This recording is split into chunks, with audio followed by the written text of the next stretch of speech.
সারাদিন যতই অক্লান্ত পরিশ্রম করি না কেন, আমরা গৃহিণীরা দিন শেষে পরিবারকে সাথে নিয়ে একসাথে এক মুঠো খাবার খেলেই যেন অনেক তৃপ্তি অনুভব করি। আর আমি মনে করি এই শান্তিটুকু পাওয়ার জন্য অনেক অনেক টাকা পয়সার প্রয়োজন হয় না, একটু ভালোবাসা থাকলে সম্ভব। আর মহান রবের কাছে লক্ষ কোটি শুকরিয়া আদায় করি আলহামদুলিল্লাহ আমাকে এই সুখটুকু দেওয়ার জন্য। হ্যালো এভরিওয়ান, আসসালামু আলাইকুম। কেমন আছেন সবাই? আশা করি ভালো আছেন। আলহামদুলিল্লাহ আমিও ভালো আছি, আপনাদের দোয়া, ভালোবাসা ও আল্লাহ তাআলার অশেষ রহমতে। তো এই তো আজকের ভিডিওটা সকাল থেকে শুরু করে দিলাম। এটা বেশ কয়েকদিন আগেকার ভিডিও, যখন আমার মাওই এসেছিল আমাদের বাসায় বেড়াতে। আমি আজকে রান্না করব আমার বাসার মুরগি, যেটা আমার পালিত মুরগি আর কি, সেটা। তো মেয়ে কাজ করছে, মা কি না কাজ করে বসে থাকতে পারে, এই জন্য আমার মাওইও আমাকে সাহায্য করছিল। তো এই তো কাটা বাছা পরিষ্কার পরিচ্ছন্ন করার পরে এখানে মাওই মা রুটি বানানোর জন্য ময়দাটা ছেনে নিচ্ছিল। আমি মুরগিটা পোড়ানোটা আর দেখাইলাম না কাটাকুটি, এই জন্য, কারণ কপিরাইট চলে আসতে পারে। যাই হোক, সবকিছু পরিষ্কার পরিচ্ছন্ন করে আমি এত রুটি বানাইতে চলে আসলাম। আমি বেলে রেখে দিচ্ছি আর মাওই সেঁকে নিচ্ছে।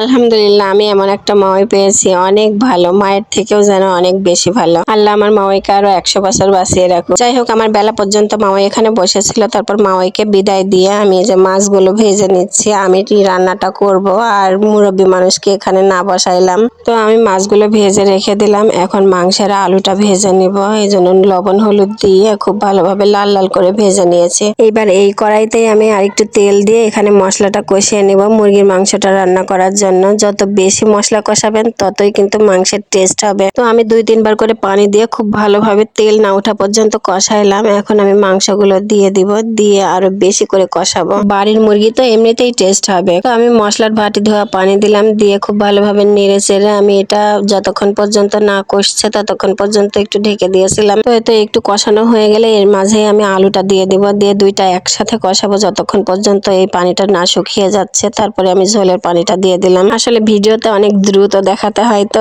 এই জন্য আর কি। যাই হোক, রান্না করতে করতে আমার কিন্তু রাত হয়ে গেছে, দেখেন অনেকটাই অন্ধকার হয়ে গেছে। আর রান্নাটাও প্রায় হয়ে গেল। এই যে এখনই আমি জিরা গুঁড়াটা দিয়ে দেব। এটা দেশি মুরগি তো এজন্য একটু বেশি ঝোল রেখেছি আমি। তারপরে রুটি দিয়ে খাবে সবাই, ঝোল তো একটু লাগবেই, তাই না? তো এই তো আপনাদের ভাইয়া, আমার ছেলে, তারপরে হচ্ছে আমার মেয়ে, দেখুন রুটি নিয়ে খেলা করছে কেমন করে। আর পাশেই আমার ছোট মাটা, মানে আমার বোনের মেয়ে। আর মাওইকে না দেখাইলাম, মানে গ্রামের মানুষ বুঝে নিত, এমনিতে ভিডিও করছে জন্য কেমন কেমন করছে। যাই হোক, এই যে আমার বোনের মেয়ে ভাত খাচ্ছে, মানে রুটি ভাত দুইটাই আছে, যার যেটা প্রয়োজন সে সেটা খাচ্ছে। আজকের ভিডিও কেমন লাগলো সবাই একটু কমেন্ট করে জানাবেন। সারাদিন পর পরিবারের সাথে একসাথে খেতে আনন্দটা যেন আর ধরে না। আলহামদুলিল্লাহ আলহামদুলিল্লাহ, এটা যেন আমার সারা জীবন থাকে, এই দোয়াটা আপনারা সবাই করবেন। আর ভিডিওটা ভালো লেগে থাকলে লাইক কমেন্ট শেয়ার দিয়ে পাশে থাকবেন। আজকের ভিডিও এ পর্যন্তই। আল্লাহ হাফেজ সবাইকে।